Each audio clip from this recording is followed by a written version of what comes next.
Hi అండి, అందరికీ నమస్కారం. వెల్కమ్ టు అమ్మ చేతి వంట. ఈరోజు వీడియో ఏంటంటే, మన ఇంట్లో లక్ష్మీదేవి అనుగ్రహం కావాలి అన్నా ఎవరైతే మనకు వద్దు అంటారండి లక్ష్మీ కటాక్షం. మనం వేసే ఈ చిన్న పని వల్ల మన ఇంటికి ఉన్న నరదృష్టి నరపీడ అంతా తొలగిపోవాలి అంటే ఈ చిన్న పరిహారాన్ని అయితే పాటించి చూడండి. ఇది ఎంతో నేనైతే అనుభవంలో చేసి చూసిన పరిహారం అండి. ఇది ఎంతో పర్ఫెక్ట్గా అయితే పనిచేస్తుంది. అదేంటంటే ఈరోజు అయితే ఉదయమే 5 గంటలకైతే స్నానం చేసుకుని దీపారాధన అయితే చేసుకొని ఇంట్లో పూజ అయితే చేసుకున్నాను. చెట్లో పూసిన పూలతోనే అయితే పూజ అయితే చేసుకునేస్తాను.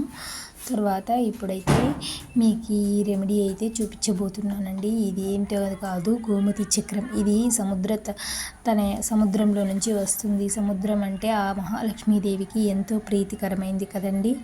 ఆ సముద్రంలోంచి వచ్చిన ఈ గోమతి చక్రాల్ని ఎంతో ఆ లక్ష్మీ కటాక్షం కలిగిన ఈ గోమతి చక్రాల్ని మనం ఎలా ఉపయోగించాలో అయితే ఈ వీడియోలో మనం తెలుసుకుంటామండి. ఈ గోమతి చక్రాలకు ఇంటికి ఒక 5 గోమతి చక్రాలు పసుపు గుడ్డలో కట్టి ఇంటి ద్వారానికి కట్టిన మహాలక్ష్మీదేవి గల్లున అయితే మన ఇంటికి వస్తుంది. మన ఇంటికి ఉన్న నరదృష్టి నరపీడ అంతా తొలగిపోవాలంటే ఒక గోమతి చక్రాన్ని తీసుకొని దాన్ని బాగా పొడిగా అయితే దంచుకోవాలండి. బాగా పొడిగా దంచుకొని ఈ విధంగా పొడి ఏదైతే దంచుకున్న తర్వాత మనం పేపర్లో వేసి అయితే దంచుకోవాలి. దీన్ని మనం ఇంటి ముందర ముగ్గు వేస్తాం కదా, ఆ ముగ్గు పిండిలో అయితే కలుపుకోవాలి. ఒకేసారి నేనైతే బియ్య పిండిని 4 కేజీలు అయితే మిషన్లో ఆడించుకొని వచ్చుకుంటాను. బియ్య పిండితోనైతే ముగ్గు వేస్తాను. బియ్య పిండితో ముగ్గు వేయటం వల్ల ఆ బియ్య పిండిని చిన్న చిన్న క్రిమి కీటకాలు చీమలు తినడం వల్ల మన పాపాలు అయితే తొలగిపోతాయని నమ్మకం నాకైతే ఉంది.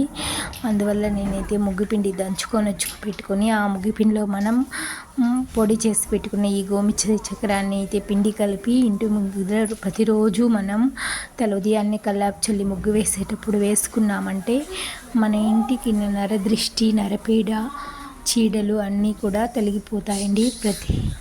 ప్రతి ఒక్కరూ ఈ చిట్కానైతే పాటించి చూడండి.